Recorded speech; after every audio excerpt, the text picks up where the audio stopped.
कि ये घोड़ा एक सवारी ही नहीं बल्कि जंगी और सकाफती ताकत के तौर पर भी देखा जाता है।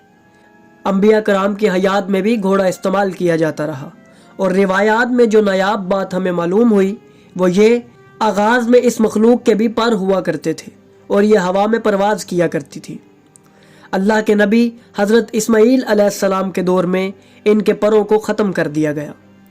नाज़रीन, रिवायात में मिलता है कि यह मखलूक नहायत सरकश थी और किसी के काबू में ना आती थी। अल्लाह के नबी हज़रत इब्राहीम अलैहिस्सलाम के बेटे हज़रत इस्माईल अलैहिस्सलाम ने अल्लाह से दुआ की कि या अल्लाह, इस मखलूक को मेरे ताबे फरमा। बस अल्लाह ताला ने उनकी खातिर घोड़ों को मुसख्खर कर दिया और उस वक्त के बाद से उनके पर ख़त्म कर दिए गए। नीज़ इनकी खिदमत के लिए उस वक्त समंदर से अल्लाह ने 100 घोड़े ज़ाहिर किए।